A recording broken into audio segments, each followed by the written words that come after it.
why did Dignity Coconuts choose to start a business that supports and empowers women? Here to help us answer this question, we have Edith. Hi, Edith. Hi, Christina. So tell us about what you do and what your role is at Dignity. My name is Edith Sison, and I am currently serving as the president of Dignity Philippines. As the president, of course, I oversee the complete operation of the company and making sure that, all activities are directed towards achieving our vision. And so tell us about the women that are living in the area where Dignity is. Dignity is located in a very remote area. They do not have access to basic services. And the women, they're mostly housewives, not educated, like they're just elementary graduates.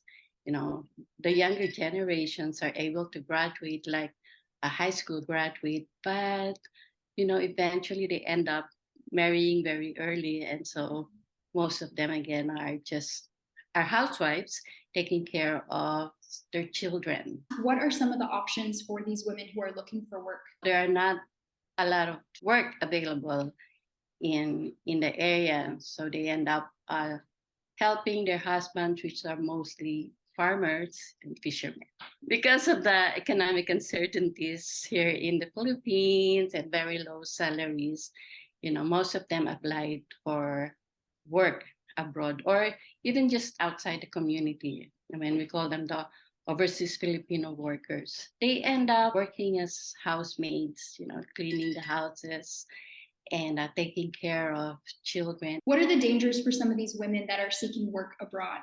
The work situation is not really very good. They ended up being abused or working for long hours, receiving very low salary. Sometimes the salary is also delayed. So it's not a really very good option for them, but they don't care because, as long as they earn, they're still willing to leave their families behind and look for jobs in the city or abroad. Women and the children are two of the most vulnerable sectors. Okay, the danger, of course, is we do not really see what is happening in the households. Like sometimes they're subjected to very exploitative conditions. Like I mentioned, low pay.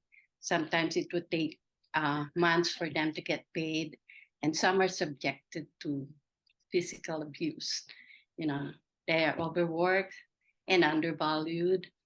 And, there are some recruiters also, notorious recruiters as we call them, who promise these women to give them jobs, good paying jobs, but they end up being sold as sex workers.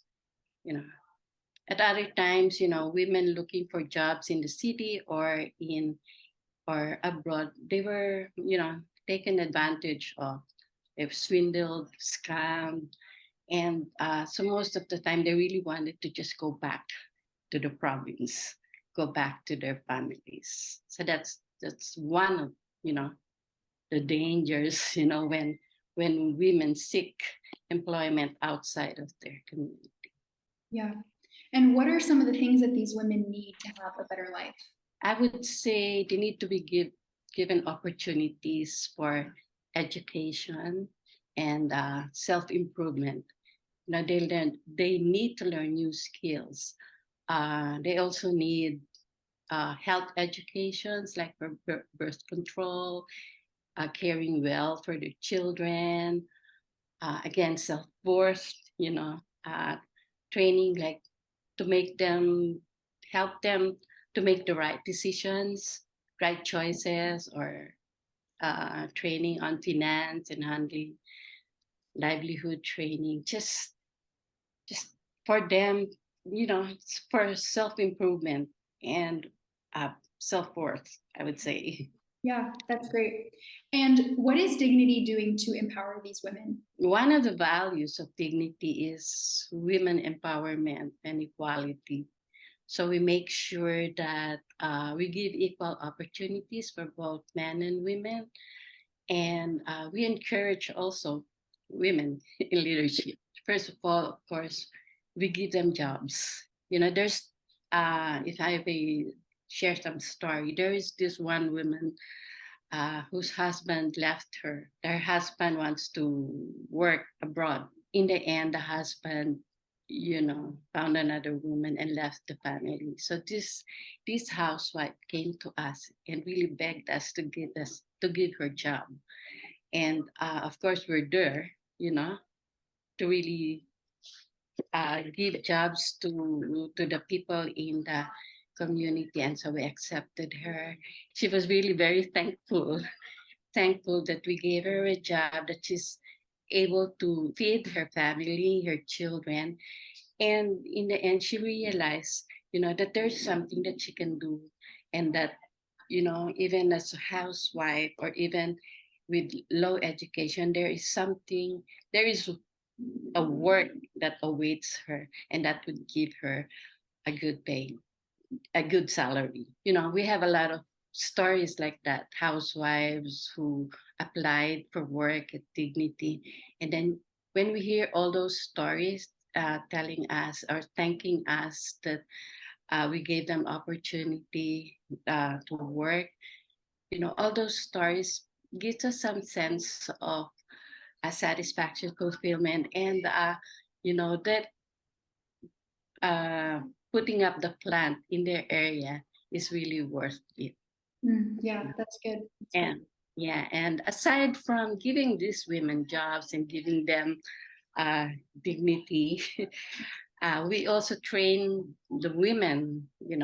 Actually, we offer this to all our workers. Like they attend training on good manufacturing practices, good hygiene, 5S. These are some of the training that we offer them, and we know that these training are not just good while working in Dignity. They can use it at home, or they can use it in the community, or if ever, they already have this training with certificate that they can use when they apply for another company.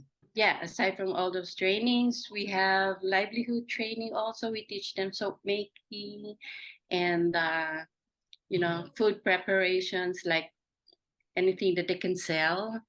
We still have a lot to do, following up on them, monitoring their progress, and mentoring them, and to really see the personal development on each one of them. Yeah, that's amazing. Well, thank you so much for joining us today, and thank you for everything that you're doing to serve dignity there in the Philippines.